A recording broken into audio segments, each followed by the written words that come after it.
Radio-Canada, this is Canada.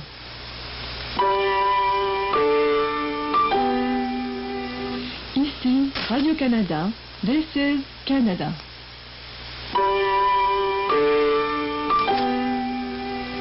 Ici Radio-Canada, this is Canada. Hello, radio listeners and phone viewers. You are about to participate in a long-distance simulcast. Some of you are sitting in a cinema or screening room right now, while others among you, far away in another part of the world, are perhaps sitting at home or driving in your car, listening to this on the radio at this very moment. You showed up to see or tuned in to listen to Spectres of Shortwave, Ombre des Ondes Courtes. This is both a film and a radio documentary about the Radio-Canada International Shortwave Transmission Site. For those of you in the cinema right now, you may note that you will not see any faces or people talking in this film. Remember, this is a film about radio, so you are essentially listening to a radio documentary, which is accompanied by images of the RCI transmission site from which so many programs were once broadcast. For those of you tuning in and listening on the radio, you will note that while the first hour and a half are filled with stories, the last half hour has no human voices at all. The soundscape you will hear is a composition that was built from recordings that I made by placing contact microphones on the RCI radio towers themselves in 2013, when the site was inactive. Contact microphones turn tactile vibrations of the things they touch into sound. Each tower has its own vibration and its own sounds. Throughout the entire film and radio piece, you will hear these contact microphone recordings in soundtrack. Sometimes they will be mechanical sounds of loose wires or bolts banging on metal. Other times, they will be more subtle drones and hums. These are the voices of the towers. In the last half hour of the piece, there are no more human voices, while the site is slowly demolished in winter. In this final section, all of the drones you hear are recordings of the towers, and each time a tower falls on the frozen marsh, its recording, or its voice, is first amplified like a dying breath, and then removed from the soundtrack completely. One by one, the drones of the towers will be removed, until you can only hear the single sound of the last one standing. If you are in a cinema or screening room right now, know that there are people very far away, in another part of the world, listening to the same thing you are, but doing so from their home or their car, and picturing the images in the cinema of their mind's eye. For those of you tuning in on the radio, know that there are people gathered together in a large room far away on another part of the planet, having a very different experience of the same thing at the same time. And so relax, and for the next 2 hours, I wish you a good simulcast. May the projection be bright, and may your reception be clear.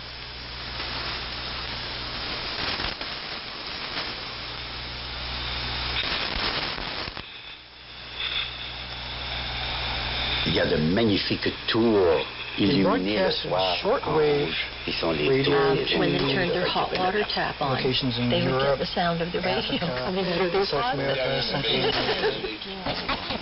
I think it's amazing. Sounds were not necessarily clear, clearly voices.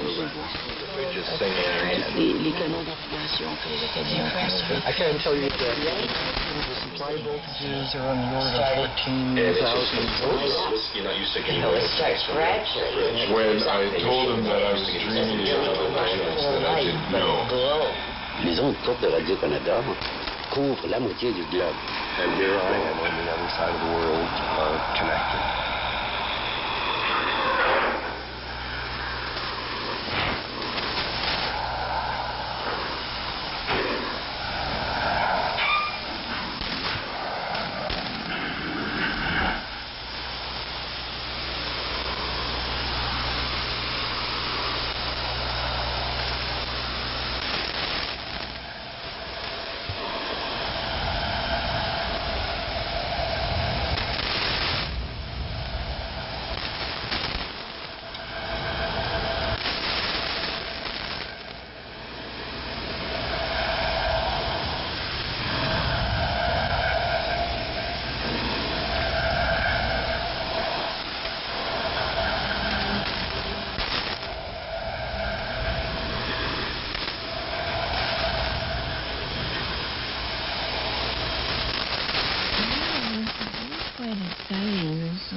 first tower that went up was for CBA. It was, I think, 480 feet. They broadcast almost all over the world.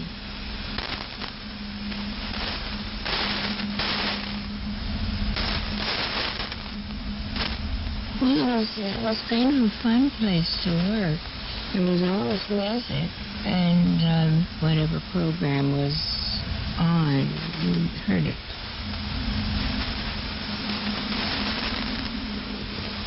I'm 98 years old.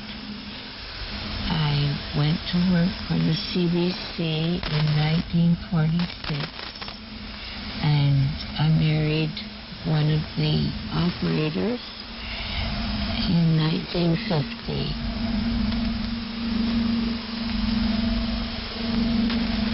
And came home one day with an RF burn on his hand because he was doing something out of one of the switch boxes underneath the towers. So it was hazardous.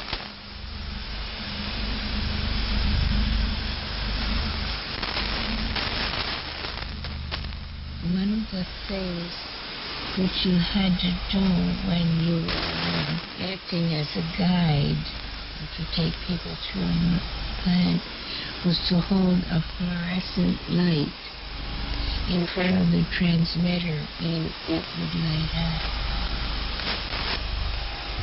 So that just went to show what the radiation was.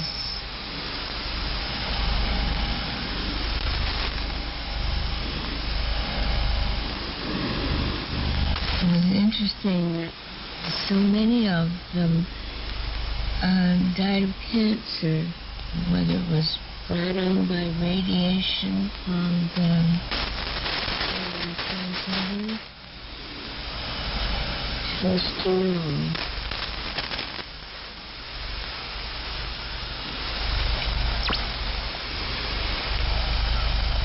There was a farm opposite the radio station, and I often wondered what are these people,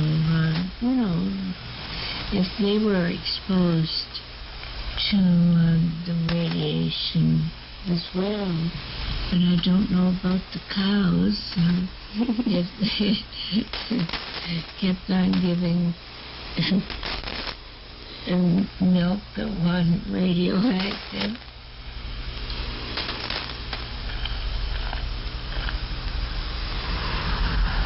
The site at Sackville was chosen because of the ground characteristics for shortwave broadcast. The salt marsh created an excellent place to broadcast from, and we broadcast to a number of locations around the world. The primary locations were in Africa. When it was first set up, the site, we broadcast to Germany, to Asia, and after a period of time, we started broadcasting to the U.S., to Central America, to South America, and I think for a period of time in the past, we broadcast to Australia. Basically, we could broadcast anywhere we wanted to the world just by selecting the antenna and the amount of power and the frequency that we used.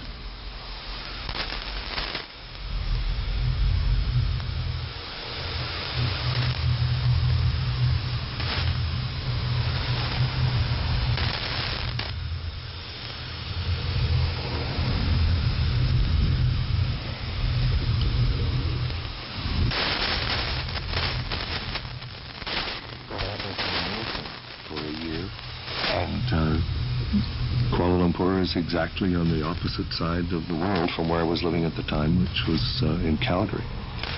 So 12 hours away.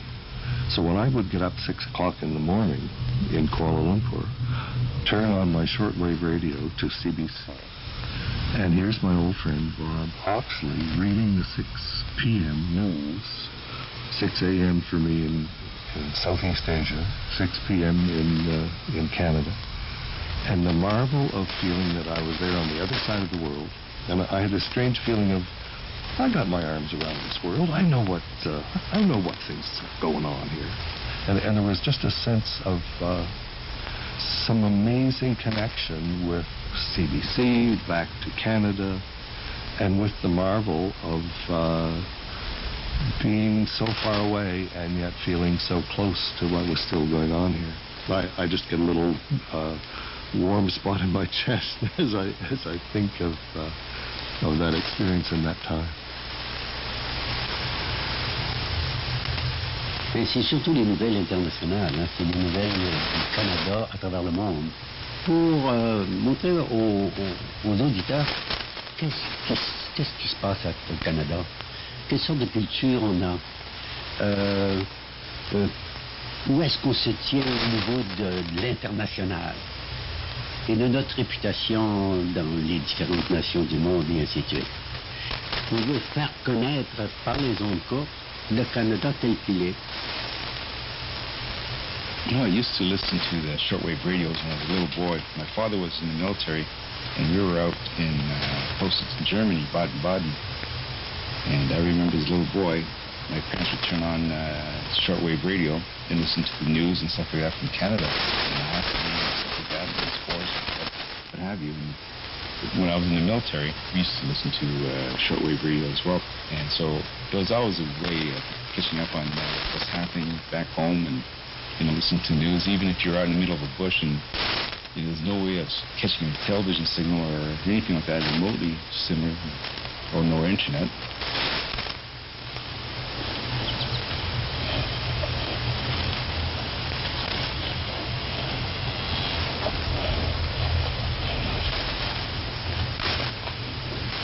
Everybody can afford shortwave. You know, we only got, what, 30%, 40% of our world that's on computers?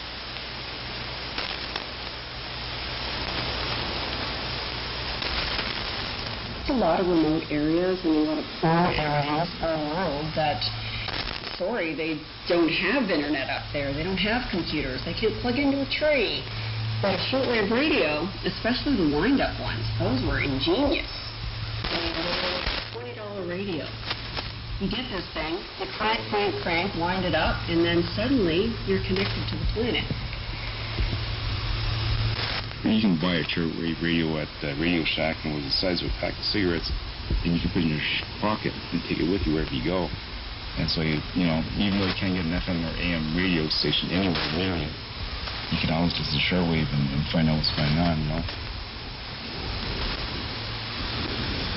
Shortwave is not something you can block. It's not like, you know, on the internet where you can control news in your own country. Shortwave radio, if you got a radio, you can pick it up. No way to block it.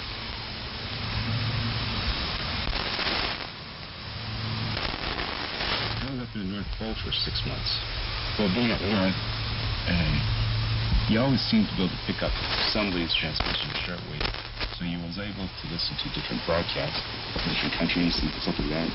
Depends who was telling the news and who was involved. If it was an outside country and they were just reporting the news that something happened, they would tell it as it is. They just say, this is what happened, this is what we saw, this is what witnesses accounts for, and so forth. If a country was involved and they had to broadcast the news, they would always filter the news to eliminate certain content that might make them look in a bad light. So it's interesting to listen to the same news story from two different points of view, because one will say something and the other one won't.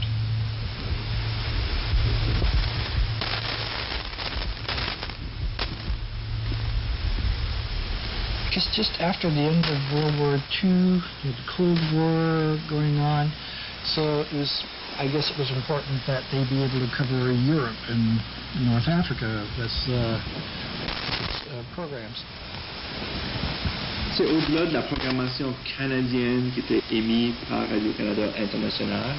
On utilisait la puissance de ces tours-là. Je pense que c'est tout documenté par rapport à la radio Libre qu'on les mettait. Et c'était un des seuls endroits au monde, effectivement, où on était l'autre qui passe dépasser le mur de fer et pouvaient se rendre sans se faire embrouiller, en fait.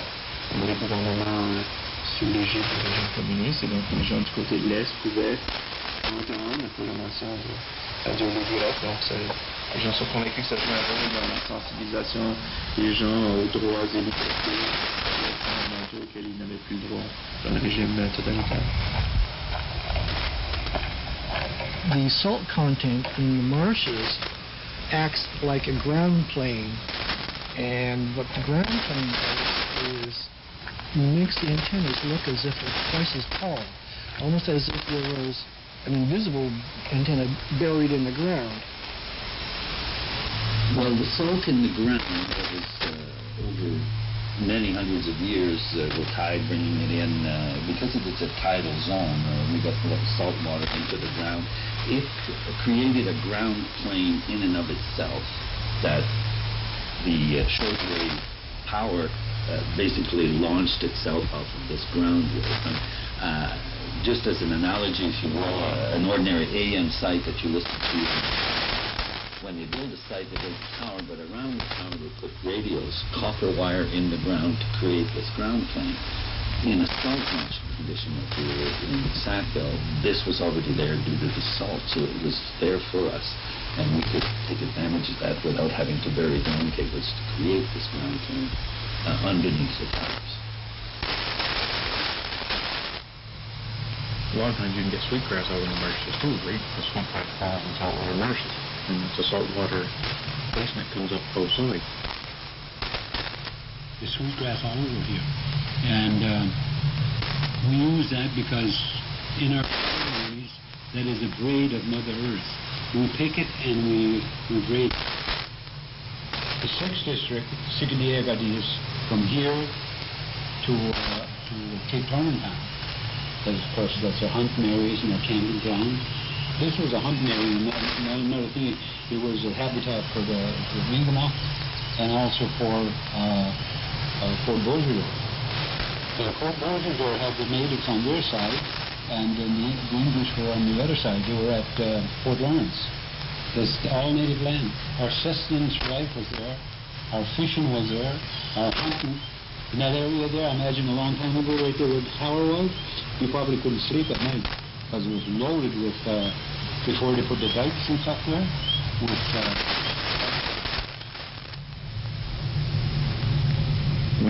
when the water comes up in, because it wraps in this way, and of course it wraps in around the towers too, and then a lot of people fish, all the way in around it, and they also get what they call like marsh greens. It's a vegetable that they can get. They harvest it right along that little river too. You'll see them parked alongside the highway, and they'll be harvesting this little green.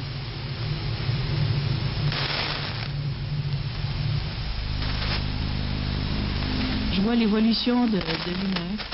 Je vois au-devant donc les marais que les Acadiens ont endigués pour leur subsistance, qui était à l'époque, l'agriculture était leur subsistance, et on en voit les tracés dans les marais qui restent. Et ces antennes qui sont peut-être pas la subsistance, mais qui sont la réalité d'après-guerre, donc la réalité qu'on a voulu développer de la communication pour assurer que le Canada et les intérêts du Canada et la culture du Canada soient reconnus mondialement. Et aussi, j'imagine, pour une question sécuritaire, si les antennes ont été installées aussi, pour assurer une sécurité au niveau pendant la Deuxième Guerre mondiale, j'imagine, c'est important d'avoir un réseau de communication, de diffusion d'informations.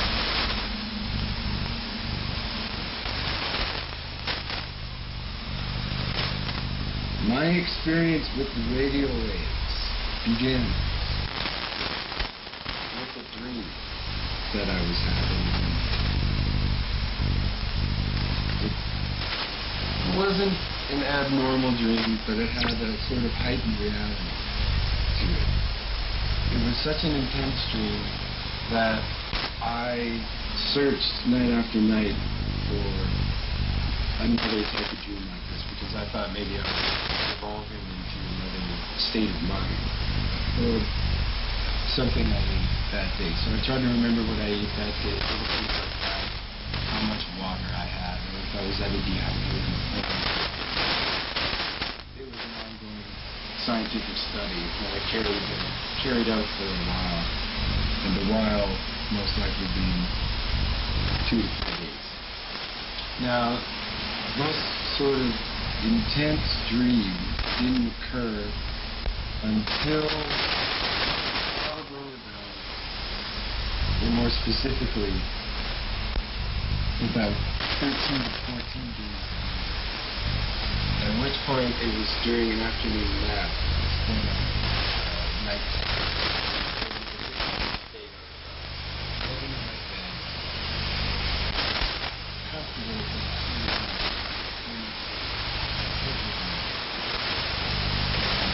Started having another intensely vivid dream where I was speaking perfectly, which I assume the other one can't do because I'm but I had no idea. So I went to the phone book and looked up the number for RCI's house located in the small town of Spectres, or just on the still within town limits.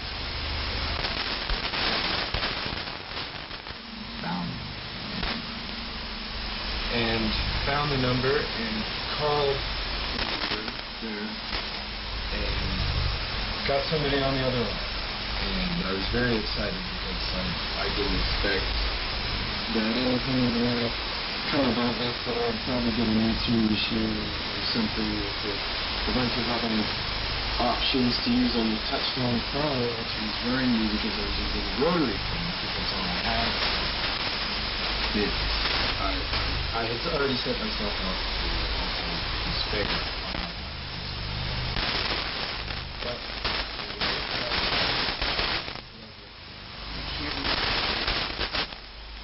that he was a wonderful person to hear him talk when I told him that I was dreaming.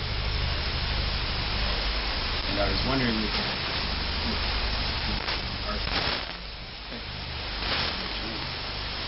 he had asked. Described the necklace and I just gave him the strength. Automatically.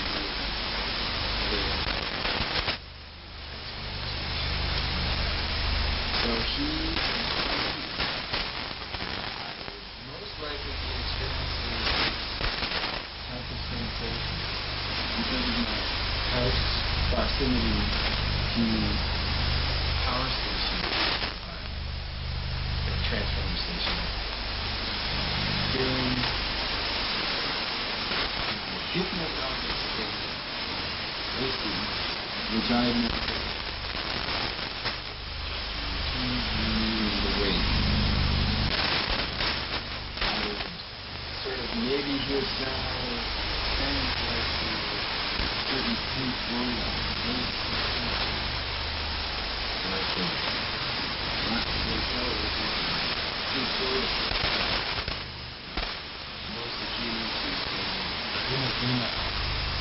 which is collected on an album. Most of Pink Floyd fans that know the album, but so I was quite impressed with his knowledge of Pink Floyd and his ability to describe it to me in such a perfect way without any visual representation or any previous conversation we'd ever had. Based on music, specifically. So that was a very nice thing. And he also told me that these occurrences happen in town to other people who give him similar phone calls. Like during a certain period of a flip, I think he was mentioning the reverse, possibly the polarity of one of the towers, because I believe there's 13 of them across. In their sort of attraction, I guess it's called. I don't know. Or their net. It looks like a net.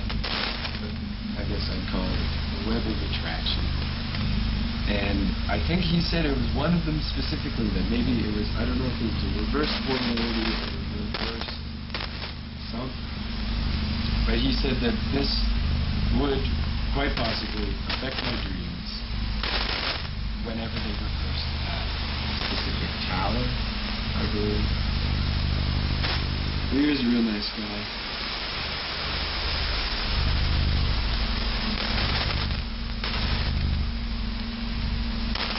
My childhood was growing up underneath the shadow of the radio towers that we know as CBC or Canada Calling everywhere in the world. And some of our first dates were out under those red lights. And I lived always probably less than 200 yards from the building itself, which housed all of the paraphernalia which went with the radio station. There was enough power that at times some of the light bulbs which were not turned on, the circuits were not, would glow. They wouldn't come on fully bright, but they glow with the power. I was just sitting there, and all of a sudden this lamp sitting next to me started to light up. You know, it starts gradually, and it comes up, and as Wynn said, doesn't really come to a full light, but it glows. And I was there alone, and I'm like, this is not happening. And I was really freaked out. Wynn heard about it when he got home and laughed and said, oh, happens all the time, get used to it. The towers were not as significant as the red lights. The red lights were significant any time at night, because no matter where you were, when you saw the red lights, you knew you were getting home.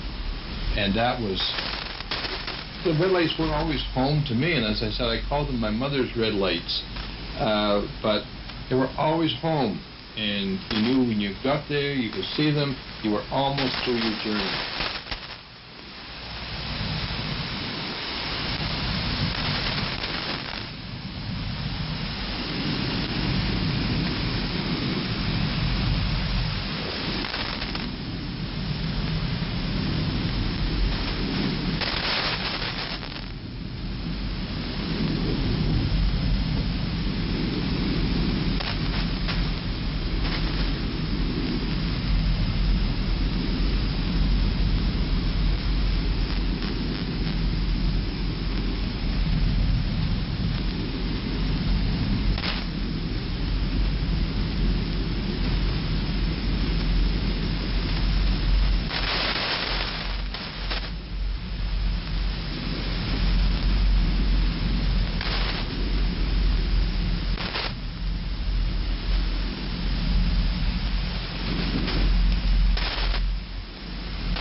We stepped outside onto that porched area, and you could very clearly hear the voices of the people that were talking. It was, I think I remember it being voices at the time as opposed to music or other things. We didn't ever really think that the cows were affected, or I can remember some time that they would have heard these sounds too, but they didn't complain.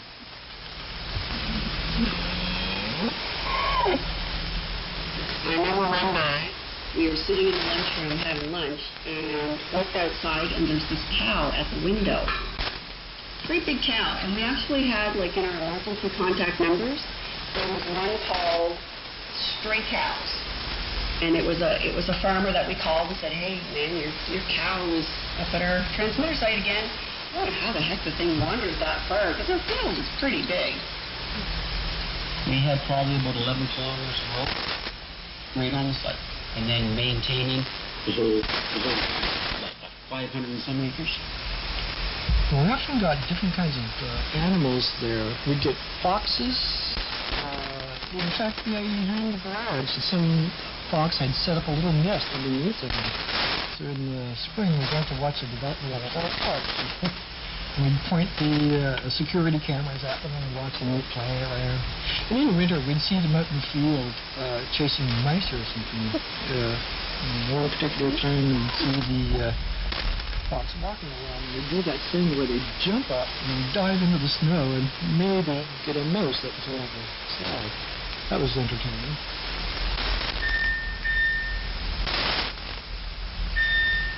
Well, transmitting is just a transducer that converts electrical energy into RF energy. The transmission line is there to latch the transmitter to the antenna, so that the line has to be designed to take the energy that the transmitter produces to the antenna. The transmitter is one thing, the transmission line is another, and the antenna is the third component of the whole system.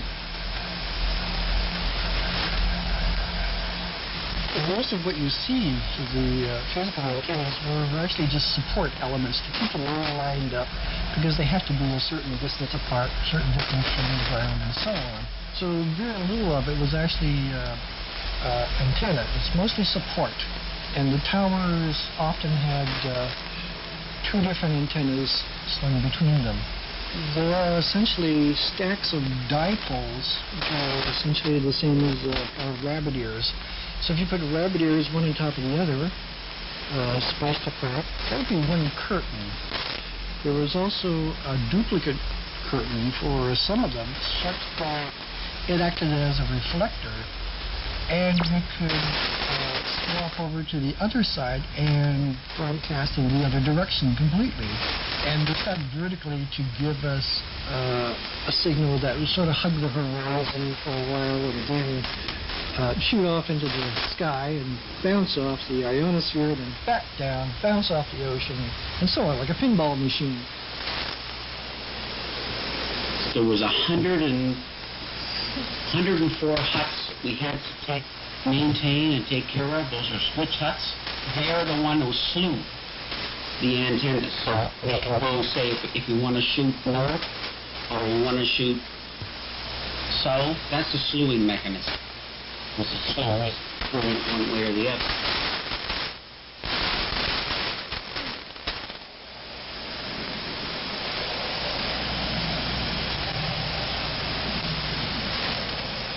None of the content that we broadcast was produced here. It comes from Montreal, or so they say. The museum, they have the whole floor of studios up there. And we would receive the program and then broadcast it as shortwave. In addition, we also contracted with broadcasters of other countries to broadcast to North America. NHK in Japan. There's some networks associated with Voice of America. A private station that was on 1 hour of techno music out of Belgium, I think. That was strange. Vatican Radio, China Radio International, Korea. Oh, we had lots of people.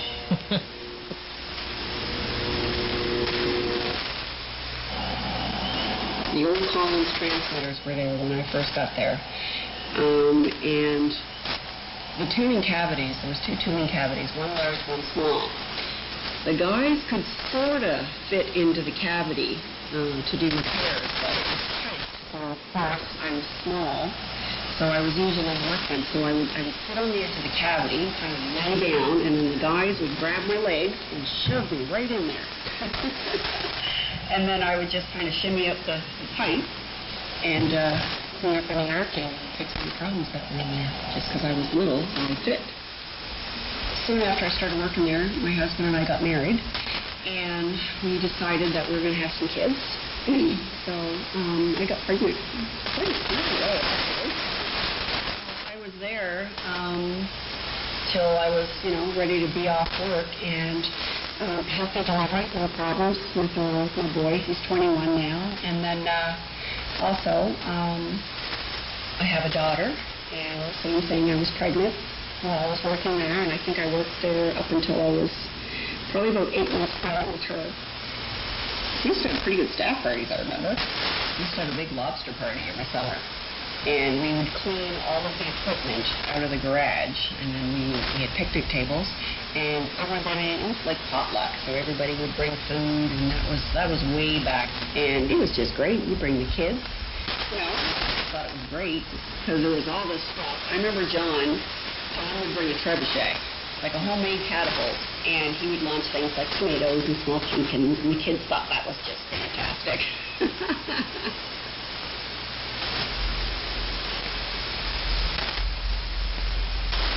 Avant tout, c'est un site de la Société Radio-Canada, donc c'est Radio-Canada International. Mais les gens de Sackville m'ont dit souvent que ils ont marqué au cours des années qu'il y avait aussi une présence qui était militaire. Pas des chars d'assaut, mais que l'histoire veut qu'il y aurait eu une partie de l'établissement qui était hors limite, do not enter, des lieux qui étaient top secrets et que encore là, les mythes du village disaient en sorte qu'il y avait une présence militaire américaine. Et donc, les gens sont suspicieux, je veux dire, des histoires que les gens ont entendues, j'allais dire sans rapport, en tout cas les mythes qui circulent, c'est que les gouvernements se faisaient des ententes bilatérales pour faire un écoute électronique de leurs citoyens par voie de d'autres gouvernements. Donc on s'échangeait l'information. Et les tours de Sackville, encore là, le mythe grec aurait joué un rôle dans cette écoute-là de peut-être des citoyens ici aux États-Unis ou au Canada, et les gouvernements s'échangeaient l'information. Donc les tours avaient ce rôle-là un peu ambigu. Autant c'était des voix pour émettre des valeurs de démocratie. En même temps, les gens, pour le mythe urbain ou les mythes de la communauté de terrain, le côté un peu très moche, un peu plus sombre, où on se dit, il me semble que j'ai vu des militaires sur la tête, il me semble que j'ai vu des militaires entrer et sortir. Moi, c'est que les régions ont un certain périmètre auquel ils ne peuvent pas appeler l'informature, présence de l'armée aussi. Et là, on parle de la guerre froide, juste pour être clair, on parle des années où la tension était extrêmement élevée entre l'Est et l'Ouest. Ça fait en sorte que c'est tout le monde un mandat plus nuancé que juste faut-il qu'on se voit pratiquement, que celui d'émettre les voix de la démocratie. Peut-être qu'il y en a autre chose. Mais comme je le dis, les documents un jour sortiront peut-être, mais en ce moment, ça reste des histoires de la rue, des témoignages, de la mythologie de Saint-Jean.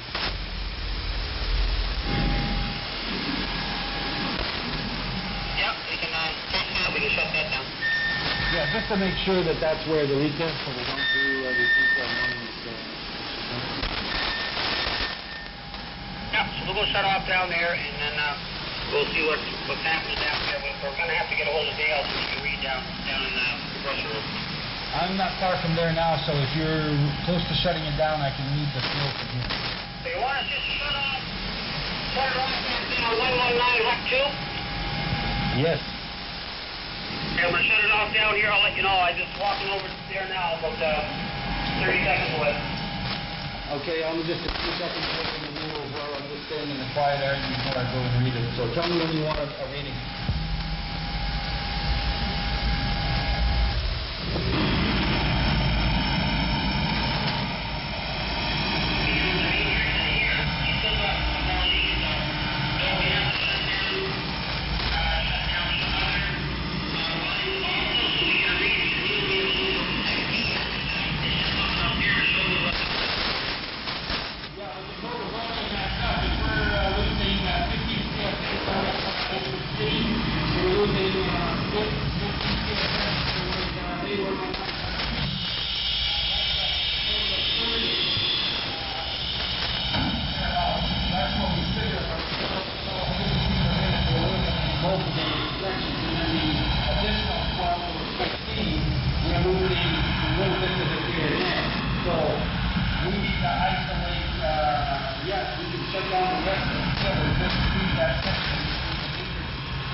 transmitter, when operating was capable of producing a peak RF power of 1 million watts on the antenna if we operated at full power.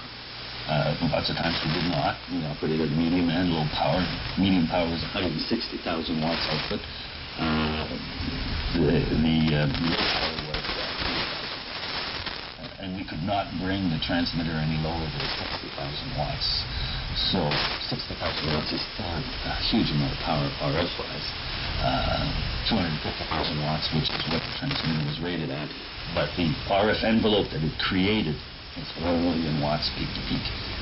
So when we had all 7 transmitters of the 250,000 watt transmitters operating and producing onto antennas, that was in the order of 7 million watts of RF power per site. We had 3 lower power transmitters, maximum power 100,000 watts, but they could create 400,000 watts and peak envelope power. So 1.2 million watts. So there was a further 8.2 million watts of RF power that we were producing out of that site. That's one power. Let me tell you, you could fry whatever you like real quick.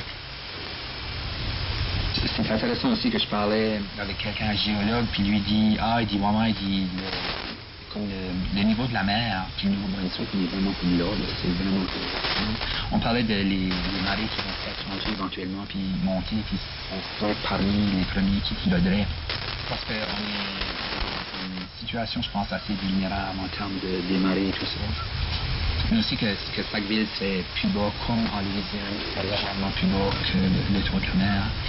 Alors ça nous met, je pense, dans une situation peut-être précaire, peut-être un peu de situation ici proche, qui a probablement nous swamper, comme on dirait. C'est pas ce que leur nous swamp.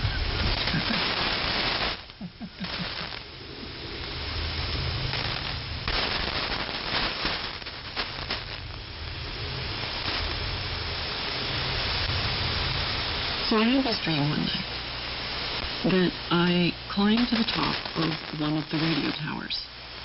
And for some reason, I had to get out to the edge of the overhang. But once I was at the top, there was this giant spider blocking my way. And it was like human size. It was this massive human-sized spider standing between me and the edge of the overhang. And so I swung down underneath the overhang and I kind of climbed like the way a kid would climb on monkey bars in a playground to get out to the end. And I get out to the end of the overhang, and then there's this storm coming, and the sky's that kind of green and purple color before a big storm, and the winds are picking up, and there's lightning, and I need to get down to safety because I'm at the top of this radio tower and there's a storm coming, and now this spider has actually blocked off the way that I came with this massive sticky white web all over the bottom of the overhang. And so the storm's coming closer and there's lightning and purple clouds and the winds are picking up. I have to go down. So I push the spider off of the tower. And as I watch it fall to the ground, it changes into a person. And I'm horrified as I watch this person fall from the top of a 400-foot radio tower. And I wake up before they hit the ground. I go back to sleep. And the next morning, I completely forgot about the dream. The next day, once I'm up, I was going sound recording, and I parked my car on one of the public access roads in the fields behind the towers. And I get my tool belt and all my gear, and I hike through the marsh to the first tower, Tower C. And just as I'm about to clamp my microphone onto the tower, I see this massive spider. And I mean, not as big as the one in my dream, obviously, but still, it was pretty big. And I was just filled with this huge sense of relief. It was as if the spider that I picked up earlier in my dream survived the fall. And everything was going to be okay. And so for the rest of the summer and the fall, every time I went to the towers, I'd see that the base of each of the towers, they were always covered with spider webs. And these really big spiders, which I guess makes sense.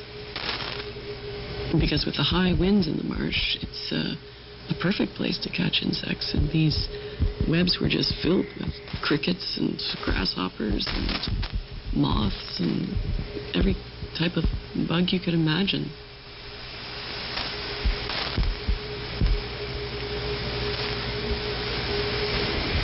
The spiders, the size of your palm, they were big. And the building in the summertime was covered in them. Whenever I was going out anywhere that no one had gone through yet, I would take one of those sticks and I would just wave it in front of me and big circles, and if there was a spider or a web, I would find it before it found me. We'd go down the transmission lines, which is quarter-inch copper, solid quarter-inch copper. We'd go down there and you'd have a burn because, say, a spider made a web and it could go south to ground. Or, hate to say it, a bird would land on that wire and that thing come up to power, burn the feet right off them. Because it's solid power. And that's our most problem is out in the field is spider webs and, birds standing on the wire. And then, it's all right, the birds are down the wire. And that first thing, boys, when say, if A-15 was coming up on 230, shooting to Europe, boom. I'd blow the feet right off it. The sad little bird, landed on a transmission line that was live and burnt its feet off. So it had no legs. This bird lived for I don't know how many years, and we would see it all the time outside the kitchen window. And at first you look at it and you're like, oh, it's just sitting right on the ground. Actually, it's because it had no legs. And it would flap a little bit to move itself from location to location. That's one of their favorite things to land on, right? You see them on high voltage lines all the time. But it's different when you're on a transmission line. It's not the same thing as a shielded line that's, sending power to your house. I think over the years there were even some wildlife groups that said we were a hazard. But I mean, we've been there since 1945. That's when the first transmissions went out, right? So we've had fires out there. Lightning strikes was a bad thing. If you knew you were getting some bad weather with potential for thunderstorms, we would get hit all the time with lightning. Like natural lightning rods, eh? And occasionally, huts would get hit. And when they did, they even burnt the ground.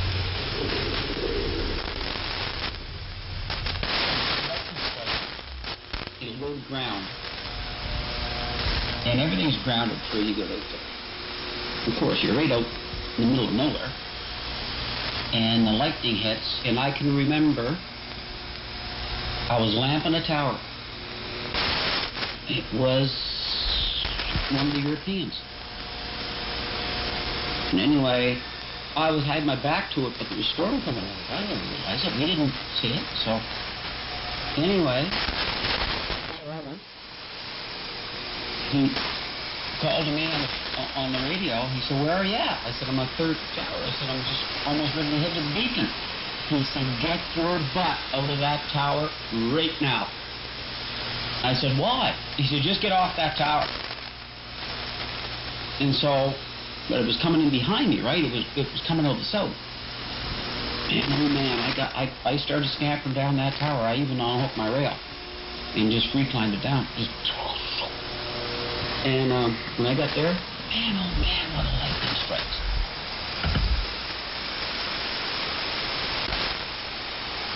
We moved there in approximately 1954.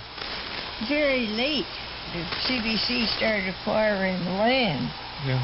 There was a house it's on the CBC side and down near the main highway. A house that we rented to people, and the CBC came along and bought them out, and so that eliminated that, got that house gone. You see, they were clearing it, and the same thing with the house that we lived in. They bought that after we left there. Was this not all as a result of the shocks that Mrs. Anderson was getting? That they realized that they could have problems with anybody who lived there, and so they started to clean out. They started buying up. They bought everything that was there. He lived out there in that house Mm-hmm. and told stories about lights going on and off and machines going on in the middle of the night. There were 3 houses there, and they acquired them all. Yes. Yes, it was quite close. They would have been 60 or 70 yards away. In rural terms, they were, I think, quite close. Very close. In city terms, well, obviously they're a block or more away.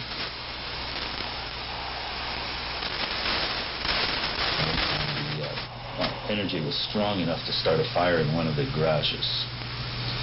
Either 2 nails were close together or 2 metal pieces, and we created an arc between that, and it just kept playing with that and started heating the wood and burned the wood around, and that set off a fire alarm, and we put it out. There you go.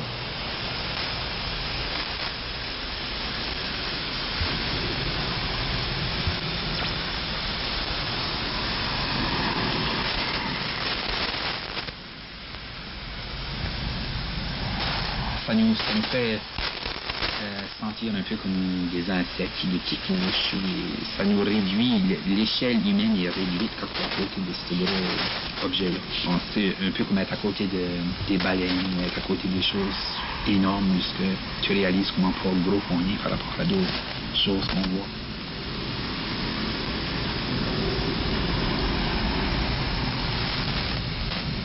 There were a few accidents there. I know one guy in particular, he grounded out the transmitter, and there's a lot of power, a lot of current going through those transmitters. You have to throw a ground switch and then go stick your hand in there, because it takes time for the current or the voltage to bleed off. And what happened was he didn't wait. He put his hand in, he contacted a boiler that a very large capacitor was sitting in. It was still hot, and he was stuck. He couldn't remove his hand, and he was being electrocuted. Somebody else was there, and they hit him with a stick. And when they did, it knocked him off. Anyway, he was out for a little while. He was okay in the end, but you could see the entrance where the current went in his hand, and it traveled through his body and come out the side of his boot. So it was his foot, so it went right through him. I was working with a partner one time. It was on the newer transmitters, and he had locked out the circuit breakers. And of course, locked out the circuit breakers. Yeah, here's the keys. He hadn't locked out the 400-volt transformer, and I, of course, put my hand under there because I was taking over the driver tube. And when I did, I connected, and the force of the shock threw me out of the transmitter and into the wall behind me. And I remember my hand vibrated for months afterwards. It drove me insane.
House on Charlotte Street in Sackville with my then wife Janet, and we were able to receive radio from our refrigerator. Every time that we would open the refrigerator, we would get to see a radio international's broadcast signal, whatever was going on, like the news in Arabic. And this continued on for quite some time, very mysteriously. But I understand it has happened to others.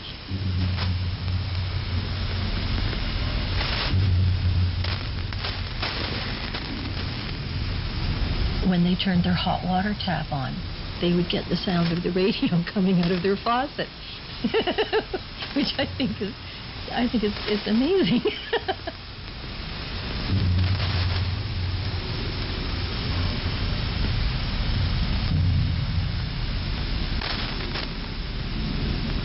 So we rented that house there for a year.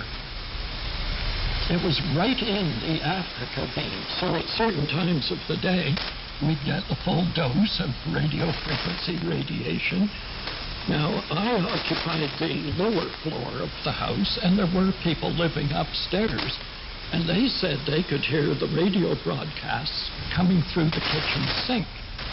So that's an unusual phenomenon, but it really does happen, that the radio waves in the vertical pipes do cause some audio to come from the bowl of the sink, so they could hear the news and other broadcasts quite clearly.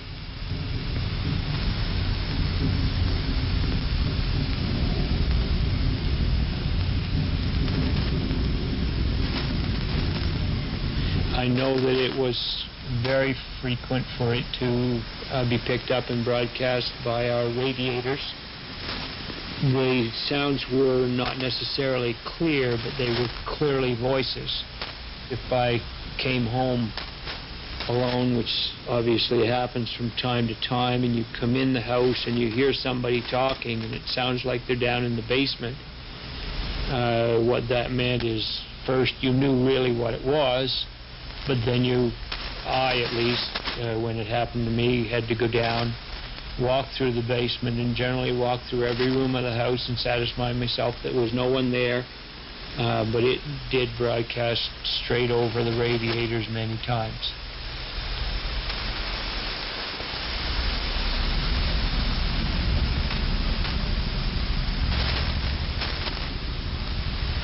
We had just come in with big bags of groceries and stuff, and I took them down the hall to the kitchen to put them away. And as I did, I could hear sort of a spoon moaning sound, which I didn't pay that much attention to. But when I started putting vegetables in the fridge, I realized it was somebody singing. And then when I shut the door, the singing stopped. So I thought, what is this? I experimented a few times, and I discovered that I could raise and lower the volume by opening and shutting the door. So I called Alec and said, "Come here, listen to this." When we put our ears up quite close to the fridge, we realized that we were hearing the Metropolitan Opera from a rather unusual location. I think we just took it for granted. Oh, the fridge is singing again, you know. As soon as we figured out once what this was, then there was no need to question it anymore.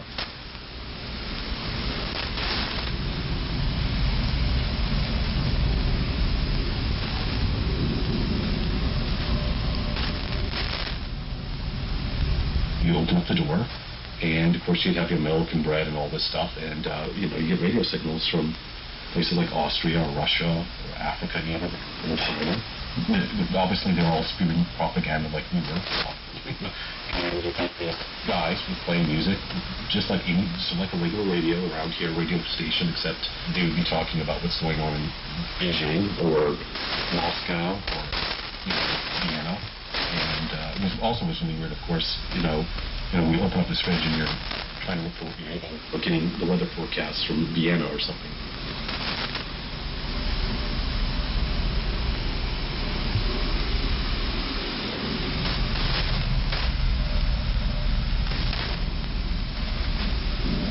Really, I feel we took them in stride. They were doing things, but we didn't let them bother us. The towers are never a bother to us. No, there was never a feeling of being short of patience about it or anything like that. It was just a fact of life, living there. We didn't feel that they were encroaching on us in any way, but it was just a part of the atmosphere on the marsh.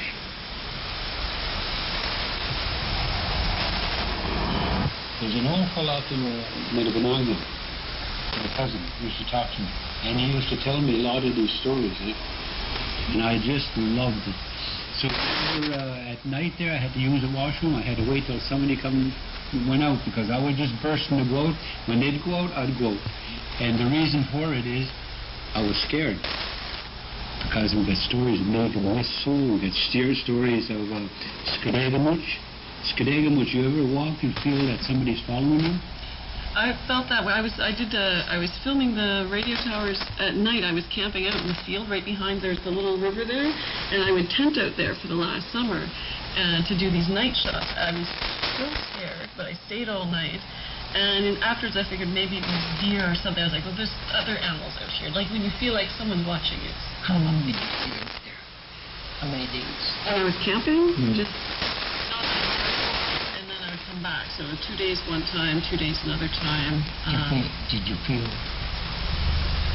something was wrong with them? The first time I went, I didn't. I was fine until actually about 2 in the morning. I started hearing noises. I guess it was just the wind making a wire hit the tower. The next time I went for 2 days, I was a little bit scared, but okay, I felt a bit of fear. And then the third time I went, I felt like I wasn't safe, but I stayed anyway. And I went to do it a fourth time. And the fourth time, I couldn't even get out of the van. I climbed into the back seat and filmed out the window for a while, and I just felt like, I'm not safe, I've got to go. So I drove along the highway, and there's a place with a there's a guardrail. So I pulled the van off to the shoulder, and I took all my stuff out, and for the rest of the film, all of my night shots I did there on where it's just the other side of that dam where the rocks go down to the river, and I would film the radio towers from that side. I didn't know what it was, so then I just... You know what it is? Let me tell you. I've heard the story over there, okay? It's not a good story. It's a story about a Mi'kmaq person, okay? And there are things that have happened over there. I was surprised that I listened to it, and then I just let it go, okay? I don't believe it, but the more you tell me, the more I think of that other story. Look what happened, okay? And it's coming back through you that I'm hearing it. I'm surprised, because it's a ghost story. I mean, my father tells me when I was young about all those stories, and I wouldn't believe it. But as time goes on, I start believing, because now anybody starts to say, "Dude, I know it's a ghost story. I know it's something that's happened." It's a traveling area too. And right now it's a bird sanctuary, but it's a feeding area for first fishes too, because there are birds that fly through there, and other areas that go on there. That's what that is. And if you disturb it, First Nation would up. That's a ghost story. So what was the ghost story? The ghost story, you're one of them that had lived it, okay? You felt it. Okay. But you don't want to know what it is? It's Kanegumutaway. No, it's... Yeah, I wasn't going to say anything about that. It's Kanegumutaway Gadi. It's a place of the spirit. There was a battle there a long time ago, either between two tribes with the Iroquois, or it could have been a battle with the English and the French a long time ago. So what has happened is the call of the native people was not released. There's a ceremony for that. And if the soul of that people haven't been released, it's still there. They still haunt the place. I know that something happened. My father always they didn't like the towers. How come? I don't know. He just talked about the towers being there. And he wondered why they put it in a bad place.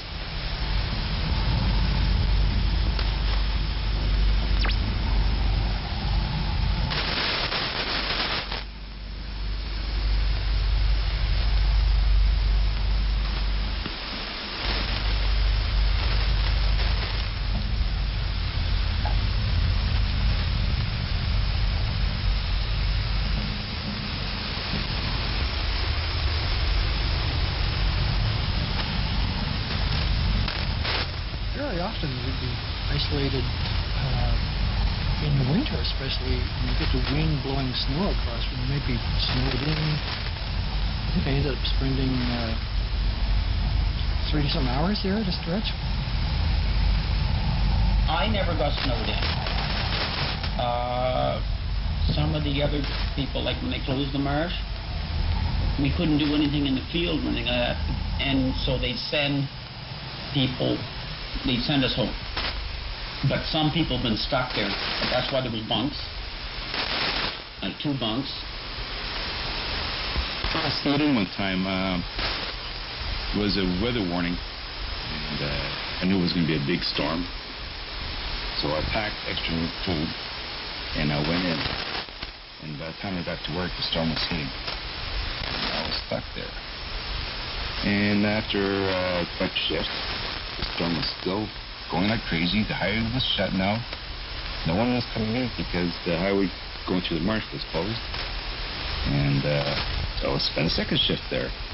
And so that's 24 hours. So now the storm is almost finished, but the marsh is still closed off and they're trying to clean it off. And so I'm spending my third shift there. So this is 36 hours before somebody came into work. But I mean, there's full facilities there, so there's a full kitchen. We've got fridge, stove, microwave, and we all had our own cupboards. So it was understood that if you got stuck there and you ran out of food, the other guys, would go through the cupboards looking for something to eat, and then you just replace it. A lot of times, being out there on our own with no traffic nearby. There used to be windows facing the highway and railway, but they covered that up with ventilation units and stuff. That you felt like you were kind of out on the ocean.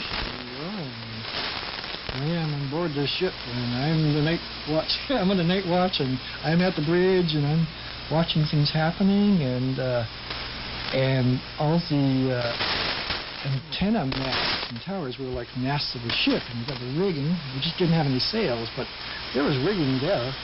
In fact, we even called the guys riggers. And with the hearing the different languages of both the Canadian productions and the foreign broadcasters, it was like different ports of calls. we didn't have to take weeks to get there. It was like every hour or so we'd be checking in. Okay, there's NHK, there's that Russian program, there's the, I don't know, what is that? Is that Portuguese? Yeah, I think it's Portuguese. Good. And so on. And it was like being on a large sailing ship. But almost all by yourself. And when something went wrong, you were there. You had to do something with it.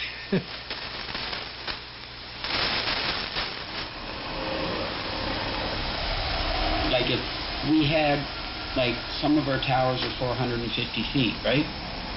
We had to lower the antenna down, fix it, and then put it back up. We had 2 big winches that we did that, so it would take us probably a day to rig,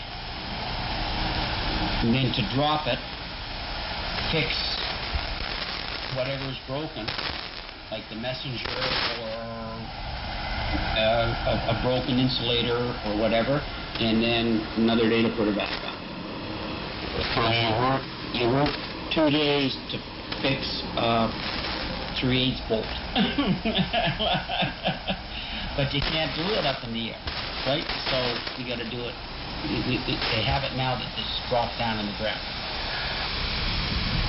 Icing could be dangerous because you get a lot of icing on the antennas themselves. So it wasn't really safe to be walking around out there, especially if you had a bit of a thaw.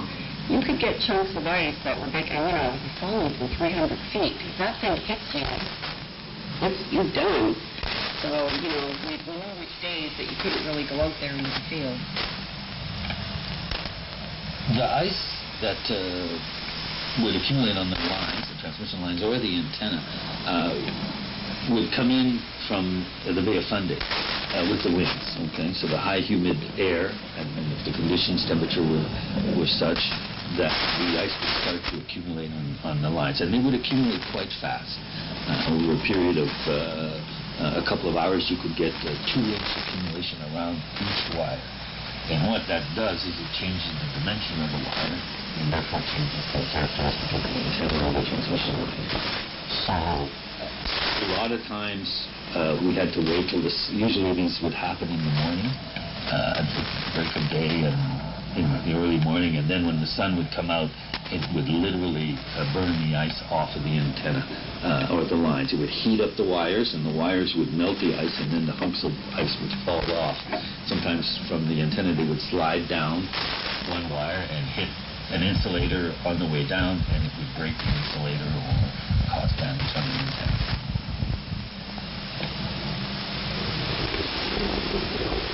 It was not uncommon for us during icing season to experience blown capacitors on the output of the transmitters.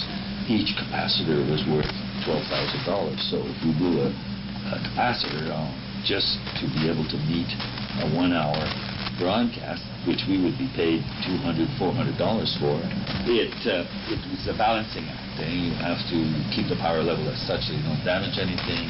Sometimes you're successful, and sometimes you were not. I prefer to just shut it down and wait for the sun to burn out the ice, and let's take the hit of the lost transmission as opposed to $12,000 price tag on a capacitor.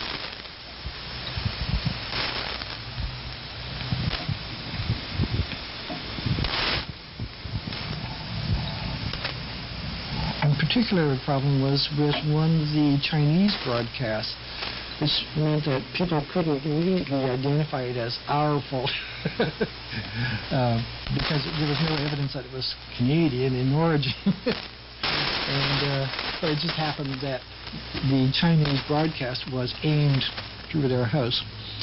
I did one evening, I think it might have been Saturday night, I don't know. I got a phone call from one person who called to ask if we were broadcasting anything that would enable him to understand foreign languages.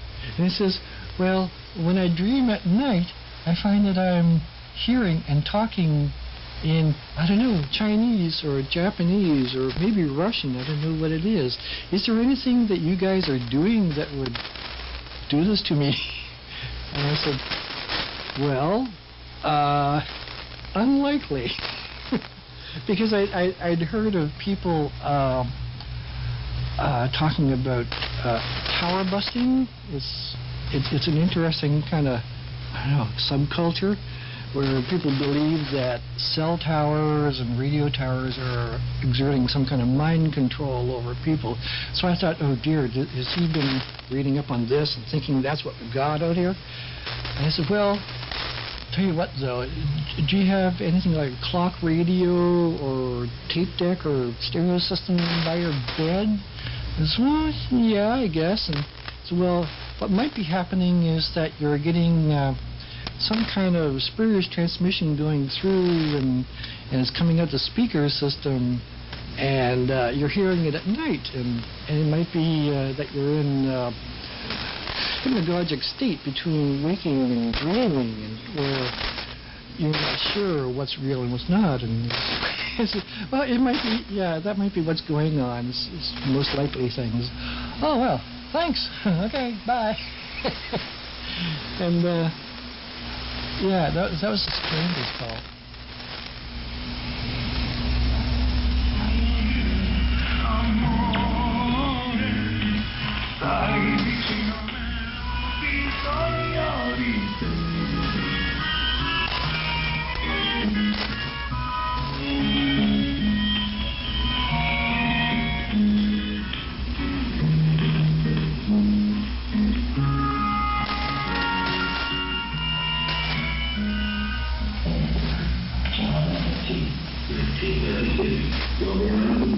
Mare della nostalgia, sapete che vai e vieni.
It was brutally cold, and my gloves, it was so cold that my gloves were sticking to the rungs of the water. And sometimes my fingers would be so cold and numb that I'd be fumbling with the safety lock to tie off when it's time to rest. And so when that would happen, the rigger would climb on the outside of the ladder and come up and help me with the safety lock. And every time he came into my line of vision and I could see him, I would have a flashback to that dream I had about the spider. And so I became afraid that I was going to watch this man fall to his death. I just kept seeing that person falling from the top of the tower.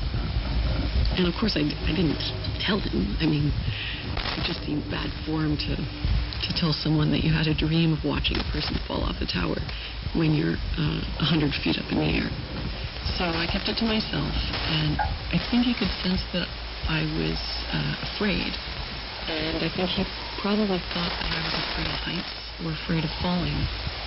And I didn't dare tell him that I was afraid of witnessing. So I had picked the tallest tower. It was 433 feet tall.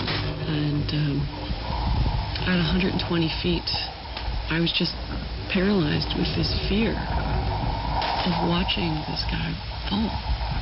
And so at 120 feet, we stopped our ascent and climbed back down to the ground. And I felt like a total failure. I didn't even make it halfway up.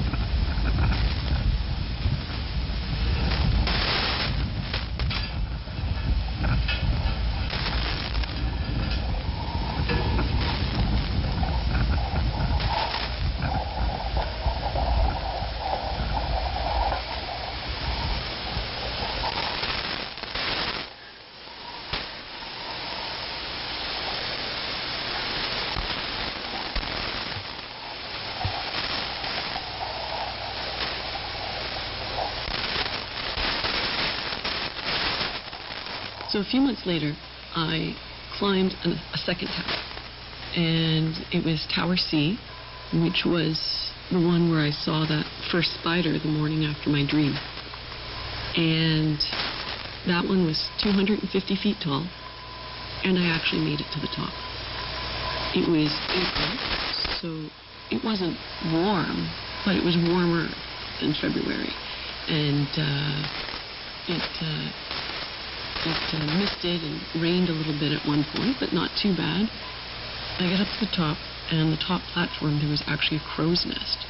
And I don't mean like a crow's nest on a ship or the mast of a ship or a boat. It was actually a bird's nest, like a really big bird.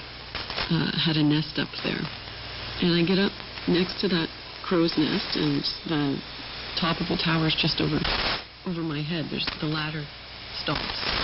The guy climbing with me says, okay, well, now we'll get you outside of the tower and up on top of the beacon. And I thought, well, my safety was attached to this ladder, and it's a safety rail, so I said, oh, that's not necessary. I've made it to the top. I'm good. And he just says, well, no, you haven't made it to the top. You're 20 feet from the top. But if you want to quit now, that's fine. But you're not at the top. So, of course, I wasn't about to quit this time. And so, rearranged my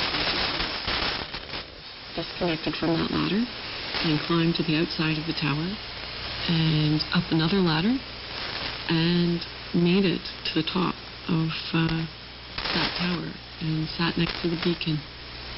And I remember what struck me most was the silence. We were right next to the highway, and I couldn't hear the transport trucks or the trains. It was just so quiet.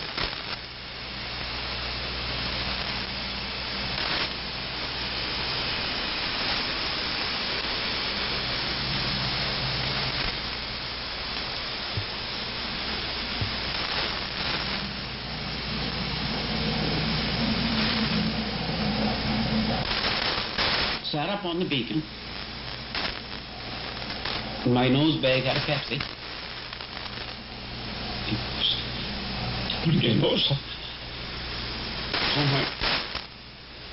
It was one of my last climbs. And I sat up on the beacon and watched everything. And you were the last climber with me. I just looked at all the pastures and the highway going by, sun 3/4 of the way up. And I said, I'll never see this again. It was sad.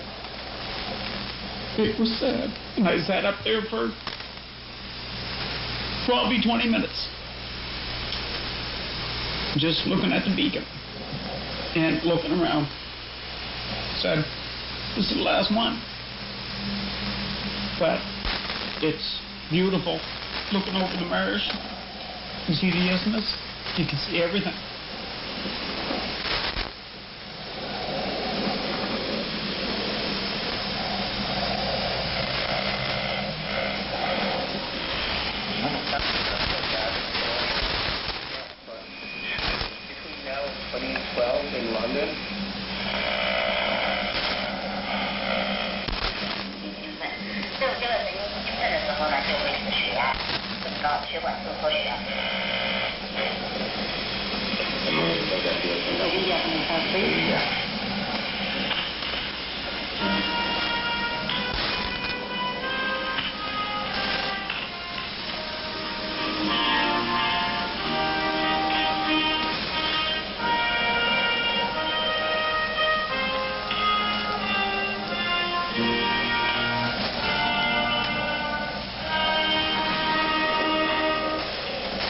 Ici Radio-Canada Nord-Québec. Nous commençons maintenant la fréquence 9625 kHz dès 6h58 heure normale de l'Est jusqu'à la fermeture à 1h04 du matin. Puis l'émission vous parvient de studio de Montréal, au Québec, et notre émetteur est situé à Québec.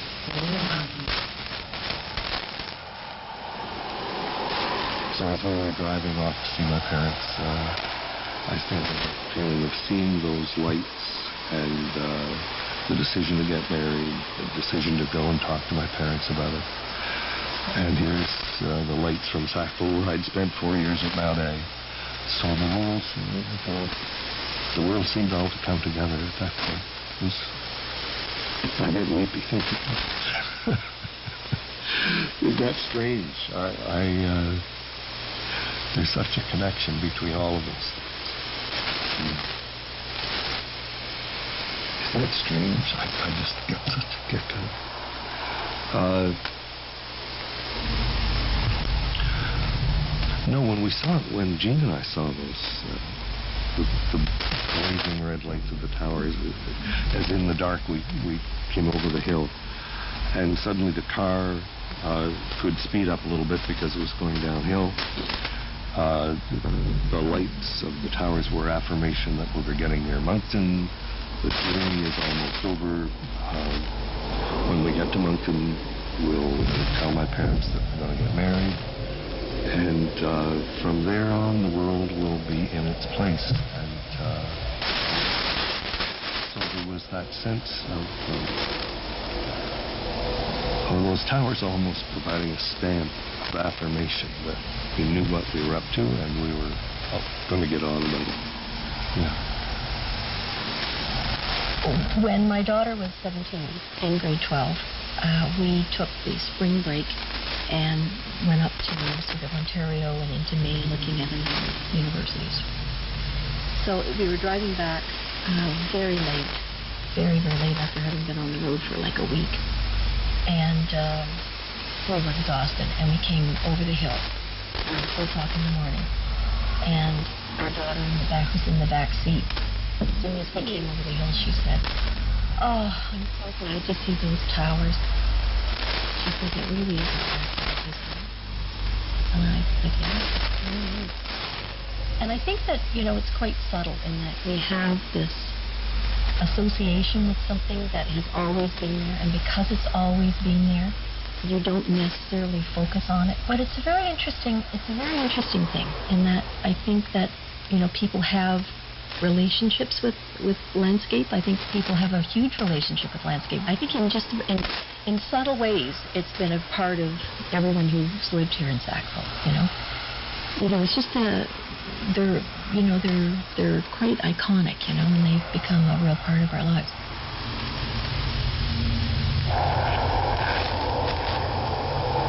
Amazing how those inanimate things and places, we weave our personal story through all that stuff in a way that integrates the soft stuff and the hard stuff, the human, the inhuman, the technical, the personal.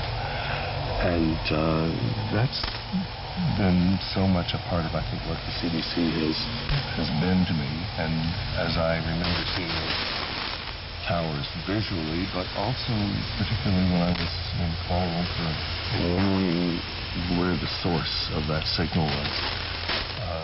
It was a feeling of all is well with the world, and I felt it.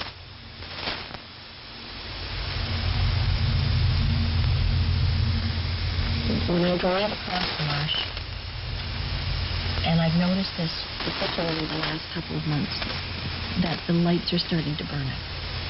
Watching, those towers the lights starting to burn out on the towers, it's like watching somebody die.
Well, now we have come to a point in the show. We only have a few minutes left in this final program, and I kind of find myself in the incredible position of being one of the last voices to be broadcast on Canada's international radio. And over these past few years, it has been my extreme privilege to be able to work alongside some of the most dedicated and talented people I've ever known. But we're saying goodbye to teammates and colleagues, most of whom are reluctantly retiring or leaving a job they love to seek other employment, but every one of them with a strong sense of pride for a job extremely well done.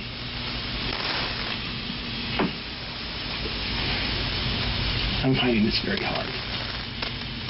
For 67 years, RCI has been the country's voice to the world, broadcasting Canada's viewpoints and culture in several languages. Not without some rocky financial times, though. Over a decade ago, when our budget was about double what it is now, the accounting firm KPMG was hired to examine RCI, and they discovered to their surprise that in comparison it was probably the most efficient of broadcasters.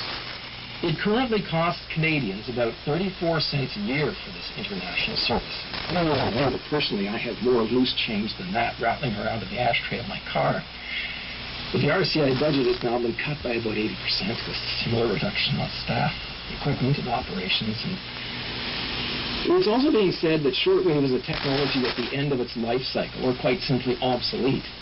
It's true that some countries have ceased shortwave and moved to the net, but countries like Germany, France, the United Kingdom, Australia, for example, have no intention of ending their international service.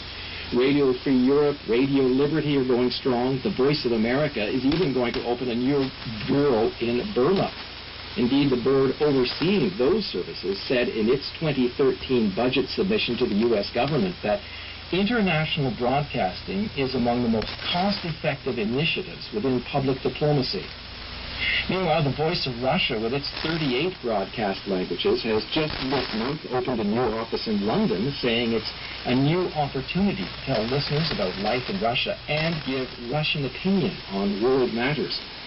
Other countries like China, North Korea, Cuba, amongst others, remain convinced of the strategic value of shortwave in spreading their message.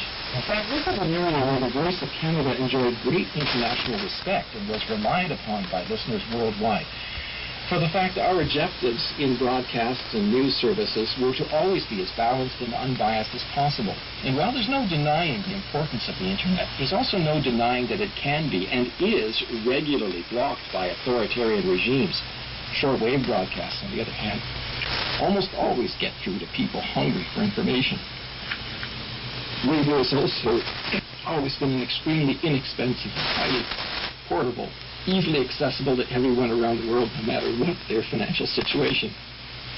But now I find myself, on behalf of all of us, saying goodbye to 67 years of radio, broadcasting stories of Canadian expertise and discoveries in medical fields and science, technological innovation, business opportunities and practices, both good and bad, Canadian politics and policies, Canadian expert opinion and analysis of domestic and world affairs, and of course wonderful Canadian artists and culture. And most sadly, goodbye also to you, my radio friends, with whom we have shared so many stories. I've absolutely loved being your host, welcoming you to the link every day for these past many years. It's a privilege I have been thankful for every single day. Expressing your thanks for bringing Canadian stories and artists you have not heard about elsewhere, and also expressing shock and dismay at the ending of the show have truly warmed all our hearts. Thanks to all journalists who written to the CBC to tell them how much you appreciate the show and the kinds of Canadian stories we cover. We do remain hopeful that a mere $10 million may quickly be found to save RCI, but now on behalf of all of us, let me express to you a most sincere thank you for our small but highly dedicated team, and so for all of us, thank you so much, and goodbye.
the Radio Canada International Shortwave Transmission Site, located in Sackville, New Brunswick, transmitted from 1944 to 2012. Le site de transmission d'ondes courtes de Radio-Canada International, situé à Sackville, au Nouveau-Brunswick, a transmis de 1944 à 2012. Plans for the site began in the 1930s. Construction was completed in 1944. La planification du site a débuté dans les années 30. La construction s'est achevée en 1944. The first test broadcasts were sent to Canadian troops in Europe, in both English and in French, on December 25, 1944. Le 25 décembre 1944, les premières transmissions ont été envoyées aux troupes canadiennes en Europe, en anglais et en français. In November 2012, the final broadcasts were sent to the Canadian Arctic. En novembre 2012, les dernières transmissions ont été envoyées dans l'Arctique canadien. The site was demolished in 2014. Le site a été démoli en 2014. Spectres of Shortwave, Ombre des ondes courtes, was directed by Amanda Dawn Christie. With voices from J.J. Bear, Colette Doiseau, Paul Pratt, Marcel Quentin, André Charon, Bertholet Charon, Amanda Dawn Christie, Janet Crawford, Alex Fancy, Margaret Fancy, Leighton Fisher, Suzanne Babette, Damien Hammock, Virgil Hammock, Pauline Harbour, John Lockwood, Robert Ladrière, Jean Leblanc, Dorothy Meldrum, Kirk Meldrum, Sharon Meldrum, Wynne Meldrum, Mark Montgomery, Dave Mundell, John Rose, Kate Squire, and Gilbert Sue. Field recordings by Amanda Dawn Christie, Ryan Hilliard, Michael Jones, and Rob Tuff. Studio recordings by Amanda Dawn Christie, with additional studio recordings by Lucas Pierce. Radio Spectrum recordings by Amanda Dawn Christie and Thomas Witherspoon. Marshland bird recordings by Bird Studies Canada. The chant, Electromagnetic Spectrum, is an excerpt from The Beginning of the Universe by Amanda Dawn Christie, recorded live at Viva Art Action. Sound design by Bruno Bélanger and Amanda Dawn Christie. Sound mix by Bruno Bélanger at Studio Prem in Montreal. Spectres of Shortwave was produced with the assistance of Canada Council for the Arts, Arts NB, Shaw Media Hot Docs Completion Fund, and the National Film Board of Canada Filmmaker Assistance Program, and also with the support of the Linda Joy Post Award and the Atlantic Filmmakers Cooperative, and with the gracious support of Wave Farm Radio, WGXC 90.7 FM, de la Création, the Millennium Film Workshop, the MDoc Storytellers Institute, FIGFA, and Struts Gallery and Fawcett Media Arts.